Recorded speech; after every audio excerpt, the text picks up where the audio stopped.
Et c'est reparti pour le Salon des maires. La porte de Versailles accueille encore une fois ce grand supermarché des élus et des collectivités. Moi j'ai fait un tour des allées pour essayer de trouver des produits susceptibles de vous intéresser. C'est parti! Cette année sur le Salon des maires, l'électrique IRL, le thermique n'est plus du tout l'ami des maires et des collectivités. Même Volkswagen a fait le déplacement avec sa nouvelle ID.3 en exclusivité. C'est la première fois qu'elle pose les roues en France.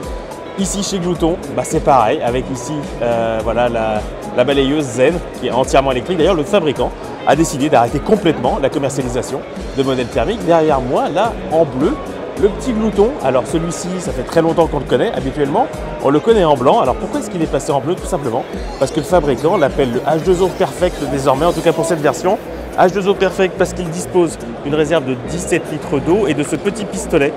Un pistolet à eau moyenne pression qui se destine à nettoyer un banc, une corbeille. Voilà, ça rend l'appareil beaucoup plus polyvalent pour son utilisateur, mais il est surtout symptomatique de cette grosse tendance électrique qu'on trouve sur le Salon des maires.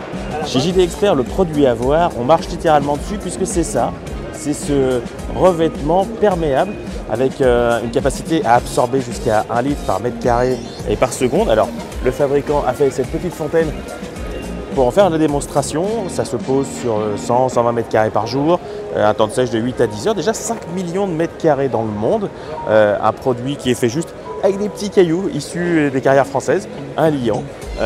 C'est parfait pour éviter les effets de flaque et c'est surtout très intéressant pour tous les endroits où le PLU impose de rendre le sol perméable.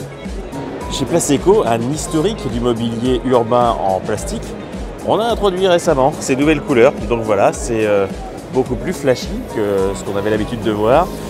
C'est toujours teinté dans la masse, pardon madame. Ça permet de faire des petits bancs, vous pouvez mixer les couleurs. Mais l'autre truc intéressant sur leur stand, il est là. C'est le développement de la gamme Ubiquiti. Alors ça a été fait en partenariat avec Bic. Là, c'est un tout petit mobilier pour les enfants. Le principe surtout de cette gamme, c'est que c'est recyclé avec des bouts de stylo. Voilà, alors les bouts de stylo, ils sont là. Ils sont mis en paillettes. C'est dans ces containers de recyclage là, voilà, ici. 60% de stylo, 40% du plastique recyclé utilisé classiquement par l'entreprise pour son mobilier. Du côté des costauds, on a décidé d'en finir avec les voiries en pavé qui finissent un peu de guingois à force d'avoir subi les assauts des voitures lourdes qui accélèrent de plus en plus fort et les joints en sable qui vieillissent parfois et qui ont du mal à tenir les pavés bien rectilignes. Donc la chaussée s'abîme, les pavés s'abîment aussi. Donc ils ont inventé ça. Voilà, c'est une barre en PEHD recyclée. Cette barre en fait va permettre aux pavés, et c'est ce qu'ils font aussi, une fois que les pavés sont rainurés comme ça, ils s'imbriquent sur les barres et ça tient l'ensemble. Alors ça fonctionne, ça existe depuis un petit moment. Ça permet aussi d'avoir des pavés plus minces et ça c'est aussi la bonne idée parce que si vous prenez du granit, c'est lourd, c'est cher, donc vous gagnez de l'argent et puis vous gagnez aussi du poids et donc du transport.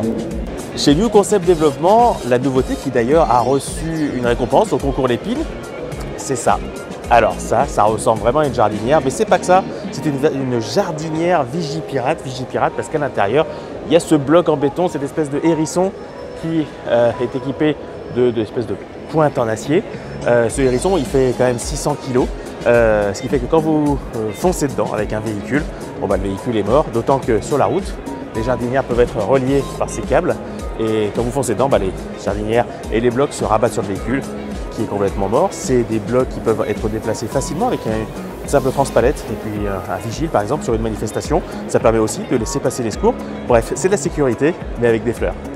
L'éclairage urbain autonome solaire, ça séduit et ça fonctionne comme ici chez Fonroche Éclairage avec derrière moi, ici, la gamme Starlight, l'entreprise qui fait des panneaux solaires depuis 2008 et ce type d'éclairage depuis 2011 a aussi un bureau d'études déjà pour trouver le meilleur emplacement pour que l'éclairage soit efficace et qui va en plus étudier les 3 stations météo les plus proches pour déterminer quel était le pire mois d'ensoleillement sur les 10 dernières années et va dimensionner les lampadaires pour résister à ces conditions, même pour aller plus loin grâce à une batterie qui va encore augmenter l'autonomie.